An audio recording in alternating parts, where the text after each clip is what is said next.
కాకినాడ జిల్లా జగ్గంపేట నియోజకవర్గం కెర్లంపూడి సొసైటీలో భారీ కుంభకోణం జరిగిందని రైతులు ఆరోపించడంతో ఉద్రిక్త పరిస్థితులు నెలకొన్నాయి. కెర్లంపూడి సహకార పరిస్థితి సంఘంపై అవినీతి ఆరోపణలు రావడంతో అధికారులు సామాజిక ప్రజావేదిక నిర్వహించారు. ఈ సమావేశంలో అధికారులకు రైతులకు మధ్య ఘర్షణ వాతావరణం ఏర్పడి ఉద్రిక్తతకు దారితీసింది. సొసైటీలో 104,18,10,598 రూపాయల మేర అవకతవకలు జరిగాయని పేర్కొంటూ గ్రామస్తులు అధికారులకు నివేదికను అందజేశారు. చనిపోయిన వారి పేర్లతో రుణాలు తీసుకున్నారని, భూములు లేని వారి పేరుతో కూడా రుణాలు కాజేశారని సొసైటీ వద్ద నిర్వహించిన ఈ సమావేశంలో గ్రామస్తులు వెల్లడించారు. 10 ఏళ్ల క్రితం చనిపోయిన తన తల్లి పేరు మీద 8 లక్షల రుణాలు తీసుకోవడం జరిగిందని ఓ రైతు మండిపడ్డారు. కాగా అవకతవకలకు పాల్పడిన వారి నుంచి సొమ్మును రికవరీ చేయడంతో పాటు చట్టపరమైన చర్యలు తీసుకుంటామని పర్సనల్ ఇన్ఛార్జ్ శ్రీ రంగనాయకులు గ్రామస్తులకు హామీ ఇచ్చారు. తాము తీసుకున్న రుణాలను మాఫీ చేసే అంశాన్ని పరిశీలించాలని రైతులు అధికారుల దృష్టికి తీసుకెళ్లారు. మా అమ్మగారు చచ్చిపోయి 10 సంవత్సరాలు అయింది సార్. కాలం పోయినాడు పోలవరం పుష్కర కాలం. మా నాన్నగారి పేరుని మా అమ్మగారి పేరుని 8 లక్షల రూపాయలు వీళ్ళు తీసుకున్నారు సార్.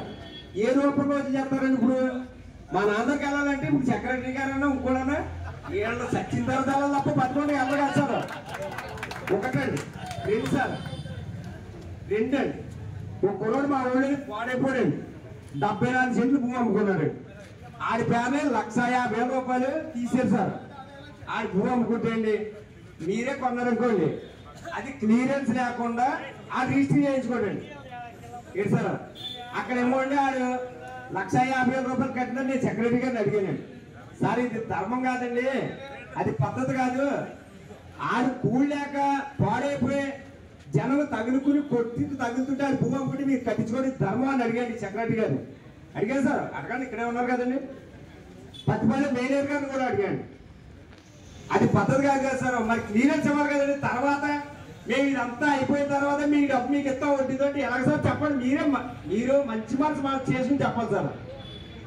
కోనసీమ బ్యాంక్ నుంచి కూడా డబ్బులు తెచ్చి ఒక సామాన్యుడు, ఒక సీఈఓ ఇంకొకటి చెప్తే అన్ని కోట్లు ఒకే సంవత్సరం 2 సంవత్సరాల్లో ఎలా ఇచ్చేస్తారు? పెద్ద తలకాయ లేకపోతే అదొక ప్రశ్న. సరే, మీరు ఎవరెవరి పేరు రాస్తారో వాళ్ళు మీరు కోట్లు చేసుకుంటారు. ఈ లక్షలు ఇవన్నీ కూడా రైతుల పేరు మీరు లేదంటున్నారు కాబట్టి మాకు సంతోషం. రైతులు దొంగ చేయొద్దని చెప్పి మేము కంటిన్యూగా ఇప్పుడు దాకా మేము ఫైట్ చేస్తూ వచ్చాం. సరే, ఈ 18 నెలలు రైతుల్ని ముద్దాయిలుగా మీరు చేసినందుకు తుతుమంత్రంగా మీటింగ్ పెట్టి మేము అలా చేసేసాం, మీకు పర్వాలేదని ఇప్పుడు దాకా అవమానించిన అవమానం మరి రైతులకు ఏ రకంగా మీరు సంజేసి ఇస్తారు? సంబంధం లేని రైతులందరినీ కూడా అసలు లోనే లేని కూడా పేరుని కూడా 1,02 లక్షలు రాసి ఇక్కడ లోటు పంపడం ఏ సంబంధం? ఒకే సంవత్సరంలో 8 లక్షల మంది మీకు ఇన్సూరెన్స్ చేశారని చెప్పి తీర్మానం చేయడం అన్ని కూడా ఎంక్వైరీ కూడా ఆడిట్లో ఏ రకంగా ఆడిట్ చేశారు? ప్రతి సంవత్సరం ఏ డాక్యుమెంట్ మీరు పరిశీలించి ఆడిట్ చేశారు? అంటే ప్రతి సంవత్సరం ఆడిట్ జరుగుద్ది, సంవత్సరం 2 సార్లు ఆడిట్ జరుగుద్ది సొసైటీకి.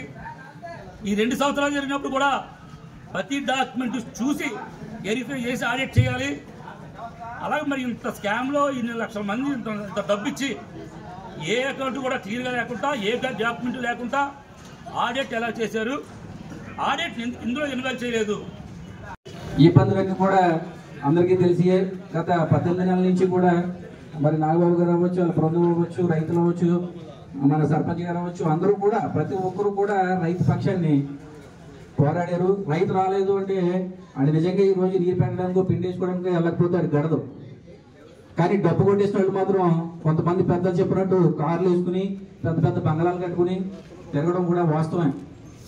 మరి మా గ్రామంలో జరిగిన ఒక చిన్న ఇష్యూ అందరి దృష్టికి తేవాలని మరి మా పెదనాన్న గారిది ఒక 4 ఎకరాల పొలం అమ్ముకున్నాడైనా 26 లక్షలు సొసైటీ బాకీ ఉందండి. అది ఈ సొసైటీకి బాకీకి సంబంధించిన రిసీట్లు ఆయన చేతికి ఎవరు ఇవ్వలేదు, అందలేదు.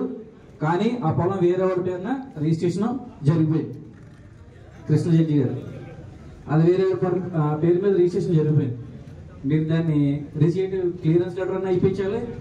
అసలు అంటే ఉదాహరణ ఒకటే, ఇలా చాలా మంది జరుగుంటాయి. అంటే అక్కడ ఉన్న అండర్స్టాండింగ్ బట్టి బాకీ ఉన్నా సరే వేరే వాళ్ళ పేరు మీదకి రిజిస్ట్రేషన్లు జరిగాయి మన సొసైటీలో. మనకు తెలియదు, అది ఎప్పుడు తెలుస్తుంది? మన పొలం అమ్ముకున్నప్పుడు, లేకపోతే దానికి సంబంధించి ఏదైనా మనకు నోటీస్ వచ్చినప్పుడే తెలుస్తుంది.